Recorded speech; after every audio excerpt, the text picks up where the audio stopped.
All right, this lecture is going to start 10.2. First thing I want to talk about is we're going to, in 10.2, we're going to start with perimeter and area formulas. I do want to point out this is the formula sheet that you will have on your final exam. The table here are the conversions. So if you notice, 1 liter equals 1,000 centimeters equals 1 decameter. Okay, and the bar right here puts these are 1 and this is 1 set. Then you have 7 theorems that you could use for your proofs, and then at the bottom you have a list of the figures that we have gone over and discussed. Actually, we've done more than those, but those are a list for definitions that you will need to make sure that you understand. Okay, so that is your formula sheet. Now let's go ahead, and I wanted to show you that so that you would know this is posted on the website. This is what will be given to you. Any conversions that you use in homework or formulas that you use in homework that are not listed on this, or theorems that are not listed on this, names of figures that are not listed on this sheet, are ones that you are expected to have memorized. This is what we're giving you. This is what you are not expected to have memorized. Anything else you are. So let's go ahead and get started with 10.2. I'm going to start with perimeter. You have to remember that perimeter is is the distance around the outside of an object. So my thing is, imagine taking a piece of string and you lay the string around the outside of the object, and that's how you come up with a perimeter. So if I'm looking at a rectangle and I call this the length and this the width, then my perimeter is twice the width plus twice the length. Now, I will say this, we will not give you formulas for perimeter. You will have to know those, okay? You will have to understand how to calculate them and how to come up with them. That is your job. There are no perimeter formulas on the formula sheet, okay? For a circle, we call the perimeter the circumference. This is the area around the circle. Not the area, the distance around the circle. Okay? The circumference is pi times the distance, or 2 pi r. I typically use 2 pi r. Find the radius. I don't often use pi times the diameter. Diameter being the distance across the middle, radius being the distance from the middle to the edge.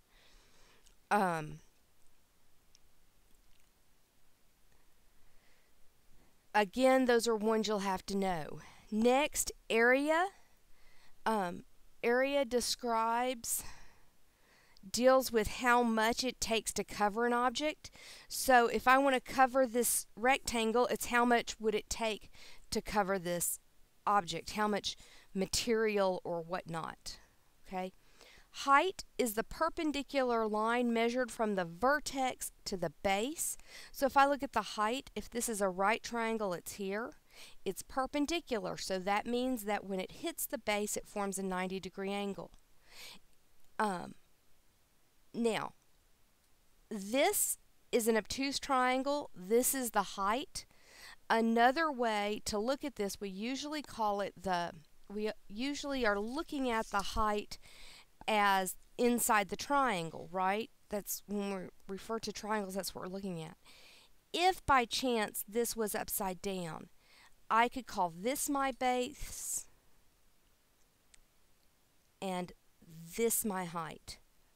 Okay, notice those would be the same distances. And so it just depends on how you look at it. So this could also be the height. In other words, what I'm trying to say is your height doesn't have to be inside the object. It could be outside the object.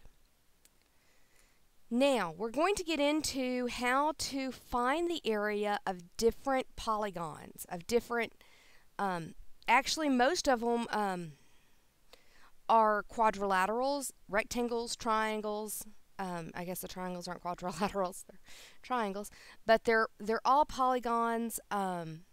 Except for we will talk about how to find the area of a circle. This is what I'm talking about is how many of you know that the area of a rectangle is length times width? Well, here's my problem. You may know that it's length times width, but you have to be able to explain why it is length times width. You will be teaching students who have never seen that, who do not know that the area of a rectangle is length times width, that don't understand what you're talking about when you say length times width. So we're going to talk about different ways to show where the area formulas come from and how to explain the area formulas. Now let me say this also. You need to be able to explain how to come up with these formulas yourself. Okay, that will be part of your assignment as your homework assignment. That will be part of your, it is possible test questions. Okay, so you need to do it. Be able to explain these. Let's get started. A rectangle. The area of a rectangle is length times width. That is L. This is a script L, and it's, if you were to write the word out, it's ELL. It's a math term. So what does that mean? The easiest way to talk about area of a rectangle is to do it from the standpoint of multiplication. It's a good way to teach multiplication. You have a rectangle. Actually, I have several of them here, and I will put these shapes on the website so that you can print them out and look at them. So if I have this rectangle and I want to find the area of it, the easiest way, now you can tell I double printed these, so I have things on the back. The easiest way to do that is if I fold this in half and I want to get this rectangle into equal size parts. Okay, and so I've already got one that I've done, and I folded it in half, and then I folded it in half again, and then I folded each of those in halves again. And if you notice, I've got the same number, and each of these are the same size. So you notice that I'm down to just a little square. Okay, and what I've done is I filled the rectangle in. Then the way to explain, well, this is 1, 2, 3, 4 units down, 8 units across. Well, what is 4 times 8? How many units are in this rectangle? If I count each one of them individually, I see that I have 32 units. So 4 times 8 is 32. So it's another way to introduce multiplication. But it's also a way to explain how to come up with the area of a rectangle. Now, our next example, we have one that is 2.5 centimeters and 3.5 centimeters. So what we do is we break that into 3 by 2, and we put half a row on each side. So what does that give us? Well, that gives us 1, 2, 3, 4, 5, 6. These two make another one make 7. These two make another one make 8. And then I have, this is a half, and this is a fourth. So what is a half and a fourth is 3/4. So if I want to figure out how to multiply 2.5 times 3.5, then I get 8 and 3/4 written as a decimal, and that's centimeters squared, is 8.75 centimeters squared. Because a half is 0.5 and a quarter is 0.25, if you don't already know that. Okay, so that's one way to show how to do area with a rectangle, even if your dimensions aren't perfect. All right, so next shape we're going to talk about is a parallelogram. The area of a parallelogram is base times height. Well, what do we talk about when we're talking about base times height? Now, I'm using, if you notice, this is a normal, regular parallelogram that we think about. And regular not meaning that all the sides are equal, but it's typically when we say parallelogram what we think about. The base is this whole length, is the whole length of one side. So that is the base. Okay?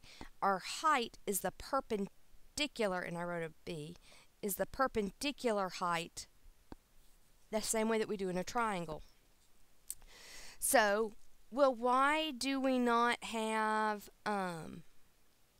why is it not 1/2? You know, we'll show in a minute that the area of a triangle is 1/2 base times height. Well, if I have a parallelogram, and so here is my parallelogram, right? And I've taken a second one. Let me get them laid down here. I've taken a second one, and I've cut off. So there's my parallelogram. And I've taken one, and I have cut off this little height piece, and I move it to the other side of the parallelogram, and I realize that what I have is actually a rectangle. Does everybody see that? So a parallelogram is actually just a rectangle that's just a little off kilter. Okay? And that is why the area is base times height. It's because it's this base times the height, and the piece that I'm missing right here is the piece here that I'm just cutting off and moving to the other side. And so that's how we do a parallelogram. Well, that form of a parallelogram. And I had a fellow professor, Dr. Carl Sequist, who teaches in the department, come by and says, well, what happens if you have an obtuse parallelogram? How do you do that one? How do you know how to cut it? And I'm like, well, that's a good question. So I'm showing you that what I've done is I have an obtuse one, and I've drawn a height right here from this vertex, and I could just have easily drawn it here, because remember, I can rotate this 180 degrees and I get the same thing. So I'm taking it, drawing a height here. Then what I'm going to do is I'm going to cut it. So I have pieces that I've already cut. So I have that piece, and I'm going to cut it down that height. Okay, so this is the piece right there, and I still have my tail here. So now we have all our pieces there. So I'm going to cut this piece off at the height, and I'm going to move it over here. And where that lines up, I'm going to cut that tail off, and I'm going to move it over here. And if you notice, I still have a rectangle, but my base is still the same, and my height is still the same. Okay, so basically I'm cutting this parallelogram, this very obtuse parallelogram, very off-kilter parallelogram, in to make a square. And so that's another way, and you just have to know how to cut it correctly. And my advice is when you're teaching this is to show it with both representations, so that your students don't think that it always has to be only this type of parallelogram, that it can look a little differently. And the same with a trapezoid. Now I won't do the same thing with a very skewed trapezoid just because of time. All right, now let's moving right along. In your homework, it tells you to explain how to come up with these different formulas. And what you're going to have to do is take what I'm saying and put it in your own words and explain the formulas. Okay? So here's a right triangle. So how do we show? We know that the area is 1/2 the base times the height. Well, how do we show that? So here's a right triangle. And how do I show that the area of this is 1/2 the base times the height? Well, if I take another one that is identical, they have to be identical, and I attach it up here, what do I get? I get a rectangle. The area of a rectangle is base times height, or length times width. We call it base and height for a triangle because we're talking about something that's sitting on a base in the height. But if I have two of them, I have a rectangle.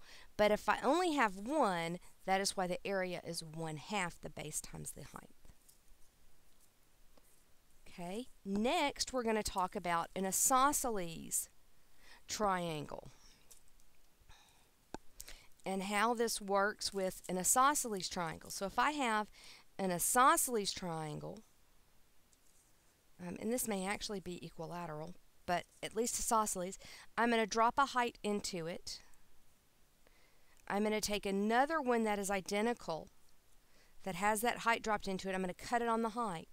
Then I'm going to take each of those for the second one, and I'm going to make a square or a rectangle. A square if it's equilateral, a rectangle if it's just isosceles. And then again, to get the area of the triangle, I take half of my two triangles. Because remember, this is two triangles. I cut one in half to make it into a square. So the area is 1/2 of the rectangle. Okay, now the fun one for me, the one that I love so much, is the obtuse. Is because you have to do a little bit more work on it. So if I have an obtuse triangle, then one of the things, remember I talked about earlier that if you have an obtuse triangle, so if I have this as my obtuse triangle where it's sitting like this, then to find the height, I'm going to drop it down, right? And I'm going to cut this piece off. But what we're going to say is that even if our triangle is sitting like this, we're going to turn it around so that it fits the direction we want. So they're alongside as the base. Okay, again, we want a second one of those. We're going to drop a height down into the second one. We're going to cut it along the height and take those pieces so that the long sides, notice I have one rectangle here, and then I have a second rectangle here. And so again, the obtuse triangle is 1/2 the base times the height, because I can take this second one away to get the 1/2. Now, as I have said, as I'm putting all this stuff back up to go to the next one and flip the page, I will re-say, you need to be able to explain these. On your homework, you will have different ones to explain where these formulas come from, and you need to be able to do it in your own words. Okay?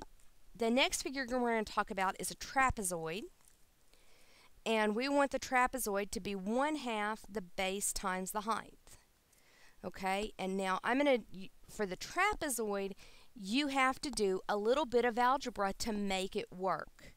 Okay, I'm going to actually start with a right trapezoid. Okay, and so I'm going to start with this trapezoid. I'm going to call the top base B1, the entire bottom base to be B2. That makes this little piece to be B1, and this piece is B2 minus B1. And this is my height. So if I want to find the area of this trapezoid, then the area of the rectangle is B1 times H. So that's the area of the rectangle. Then I have the area of this triangle. And the area of the triangle is 1/2 the base, which is B2 minus B1, times the height, which is H. And to find area is really great, that in order to find the area of this trapezoid, I just add these two areas up. So the area of the trapezoid is the area of the rectangle plus the area of the triangle. So that equals B1H plus 1/2 B2 minus B1 times H. Now, I want to get to 1/2 H B1 plus B2. That's not what I have. So I'm going to distribute the 1/2 through, and I'm going to show you the algebra in order to get that formula.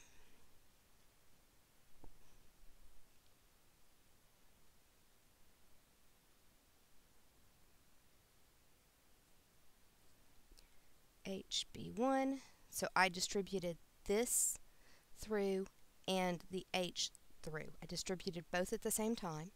What is 1/2 minus 1?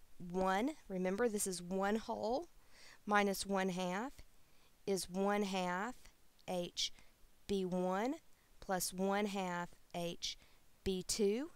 If I factor out the 1/2 h, then I have B1 plus B2. And I have the area of a trapezoid that I'm looking for. Okay? Now what happens if I have an isosceles trapezoid? So this is my H. I'm sorry, that's a B. So that this is H, this is B1, B1 being my top base, and this whole piece is B2. Well, if it's a isosceles from chapter 8, we know that these two are equal, but we also know that this length equals this length. Okay? Do I need to go through that? Do I need to talk through the proof? Isosceles tells me that this angle is equal to this angle. I know that both of these are right angles right here. So I have angle, angle, side. So that tells me that these angle, side, that these two triangles are the same. So that means that the length of those two is the same. So how do I show that the isosceles is the same? Well, I'm going to take this as piece 1, piece 2, and piece 3. Okay, where piece 1 and piece 3 are actually the same, so I'm just going to call this piece 1 also. Okay, because remember we just talked through how those are the same. So, how do I do this? Well, it's the area of 1, which is 1/2 base times height is the formula, so that's 1/2. H is our height. And our base, what is this piece right here? What is the distance of this hot pink piece? What is the distance of that? Well, it's going to be B2 minus B1 all divided by 2, right? Because there's two of those. B2 minus B1 is the sum of these two together, and I divide it in half, and that gives me the individual piece. And so the base of our triangle is B2 minus B1 all over 2, right? But I have two of those, so that equals the area over here. So now, what is the area of part 2? Well, that's base times height, or length times width, which is B1 times H.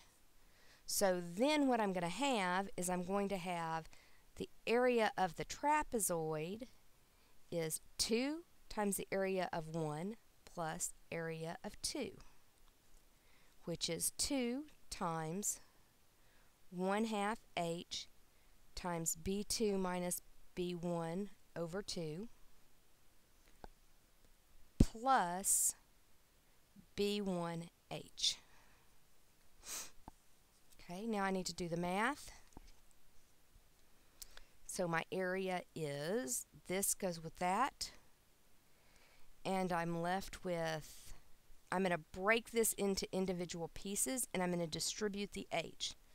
So I have 1/2 H, B2H minus 1/2 B1H plus B1H. Again, I'm going to combine these two. So that is 1/2 B2H plus 1/2 B1H. So my area is 1/2 H B2 plus B1. And since addition doesn't matter whether I do B1 plus B2 or B2 plus B1, we are done. Okay? And I know that's a lot of algebra, but again, you will need to be able to explain where these formulas come from. Your students will want to know. Okay? Now, let's talk about the area of an n-gon. The area of an n-gon is 1/2 the number of the sides times the length of the sides times the altitude of the triangle. So first, altitude is height, remember? So first, let's find the altitude of the triangle. And remember, all of these triangles are the same, so they're all equilaterals. Okay, when we talk about an ingon, in this point, this is actually a regular. We're talking about a regular ingon. Okay, so all of these triangles are the same. All of these sides are side S, and there is my altitude. Okay, so I have, this is a 1, 2, 3, count the sides, 1, 2, 3, 4, 5, 6, 7, 8, 9, 10. So I have a decagon, so I have 10 sides. So the area of the decagon, I have 10 sides, so that means I have 10 triangles. Well, it's the area of the triangle. What is 1/2? The height is A. The base is my side length, so my height is A. My base is S. So 1/2 A times S. And I have 10 of those because I have 10 sides. So if I move that to a general form, so the area of an ingon is 1/2 N being the number of sides, A being the altitude, and S being the side length. Okay, so A, and this is S. All right.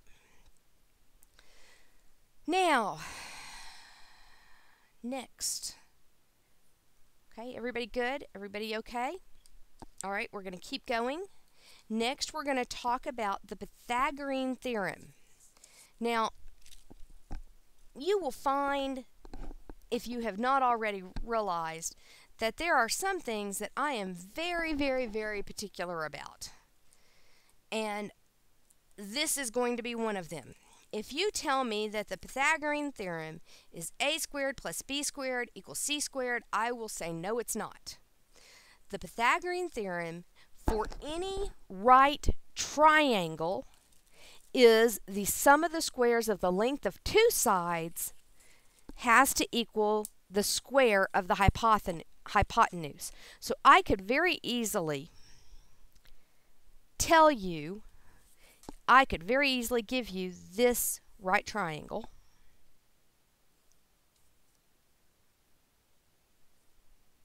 And just for kicks, call this A, call this B, call this C, tell you it's a right triangle, and you tell me the Pythagorean theorem is a squared plus b squared equals c squared. Guess what? It's not. In this case, it's c squared plus b squared equals a squared.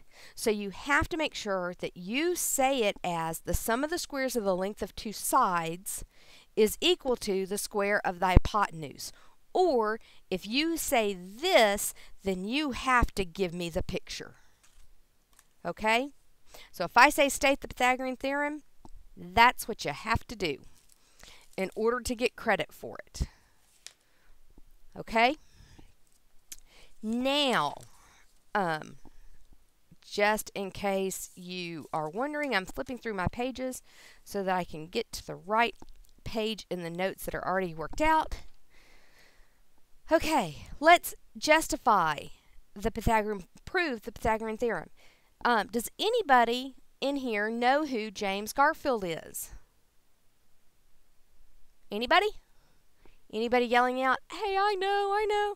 He was President of the United States. He was a president. So now we want to show that this is the,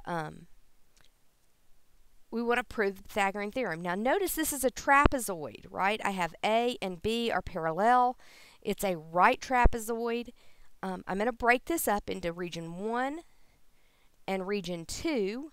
I know that these two, if AB and AB, so A, side angle side tells me that these two triangles are the same. Okay, I know that the area of a trapezoid is 1/2 the base 1 plus base 2 times the height. Okay, but that has to equal A2 plus 2a1, right? The area of this trapezoid, because that's my big shape, has to equal the sum of these three areas. All right, well, what is h? H is a plus b. B1 is a, B2 is b. So that tells me I have 1/2 a plus b, because this is my height. This is B1, this is B2, times a plus b, right? Has to equal the area of 1, or the area of 2. This is a right triangle, so the area is going to be 1/2 c squared plus 2. The area of 1 is 1/2 b times a, because my height is b, my base is a. Okay, now I'm going to simplify this. So I have 1/2. Now let me just say this. I don't like fractions. So what I'm going to do first, so that's what I'm going to start with. So what I'm going to do first is I'm going to multiply both sides of this thing by 2. I'm not changing anything. I'm just multiplying it by 2 to get rid of those fractions. So that gives me a plus b squared equals c squared plus 2ab, because these two cancel, and then I have this 2, because remember that 2 is going to be distributed. All right, now if I multiply this out, that's a squared plus 2ab plus b squared, and that's using FOIL if you don't, or a plus b times a plus b. I don't really like FOIL. What you're doing is you're taking this parentheses and you're distributing it, and then you distribute again. That gives you that. Subtract ab from both sides, and I get that a squared plus b squared equals c squared.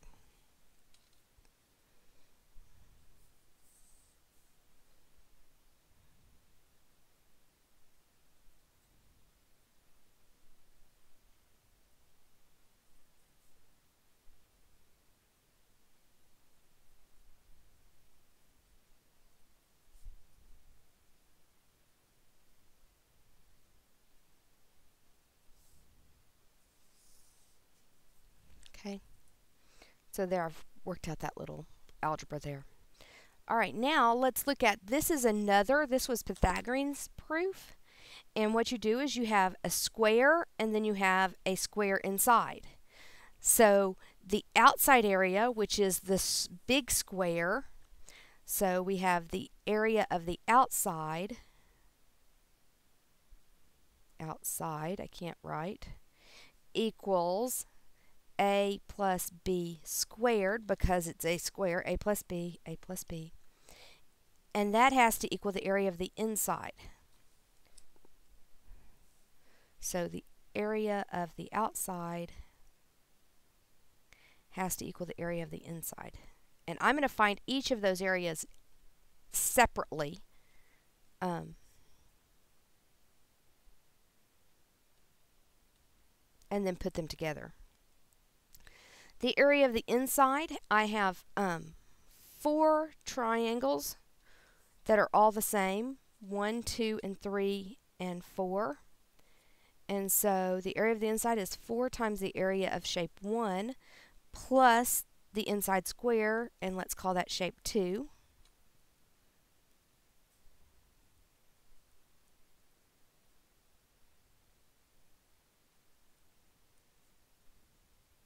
And the area of shape 2 is a square with side length c, so that is c squared.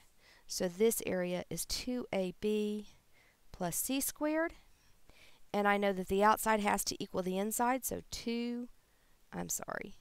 a squared plus 2ab plus b squared has to equal 2ab plus c squared. Subtract those from both sides, and I have a squared plus b squared equals c squared. So that is 2 proofs of the Pythagorean theorem. You should know those. You should be able to least reason through them. Okay? Next is our circle. So how do we find the area of a circle? We have a circle. If you, we know that the area of a circle is that pi's are squared, right? We all know that pi's are squared, don't we? If you take a circle and you fold it in half, and then you fold it in half again, and then you fold it in half again, and then you fold it in half again, and you keep folding it in half until you can't do it anymore, and then you cut all those wedges up, okay? And the more wedges you have, the closer it will be. If I cut all those wedges up and lay them out, notice what shape I'm getting to. And now it's going to become more and more perfect the smaller and smaller and smaller my wedges are. What am I getting to? Well, it's a parallelogram, right? Or the smaller and thinner my wedges are, the closer and closer I get. Hold on, I'm going to zoom this out. The closer and closer I see, parallelogram, one side, parallel, side. The smaller these wedges are, the closer and closer I get, sorry, I keep saying the same thing, is a rectangle, where this is my height, and this is my base. Well, my base is half of the circumference, so half of 2 pi r, right? And my height is the radius of my circle. So since I'm becoming a rectangle or even a parallelogram, the area is going to be r times half is pi r times pi r gives me pi r squared. And I kind of think that's a really slick way for people to understand where the area comes from, how you can get the area formula. The way that most people remember it actually is the fact that pi's are squared, which we all know is false, that pi's are round. All right. Now, we're going to start working examples. And let me say this. WebAssign uses pi to equal 3.14. If you're working it on the test for me, I just assume you leave pi in your answer. But WebAssign will ask you to use 3.14 to approximate it. Directions are to find the perimeter of the following. So first, and the area. That's what I thought. Area and perimeter. So make sure that you read your directions and look at what you're looking for. So we're looking for area and perimeter. So the perimeter of a triangle is just going to add A plus B plus C. So 17 millimeters plus 22 millimeters plus 32 millimeters gives me a perimeter of 71 millimeters. If I look at the area, my area is going to be 1/2. My base is C. My height is D. So that's 1/2 32 millimeters times 11 millimeters. How many of you have noticed right now that I am putting units in this? So that's actually 11 times 16. So my area is 176 millimeters squared. By putting units in every step of the question, I don't forget to put units in my answer.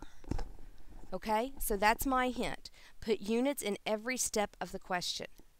I meant to stop, and so what I'm going to do is I've worked this one example, but I'm going to stop here, and then I'm going to make a second video that will actually rework that example and then go through all the examples in this, but I don't want the videos to be too long. So let me know if you have any questions.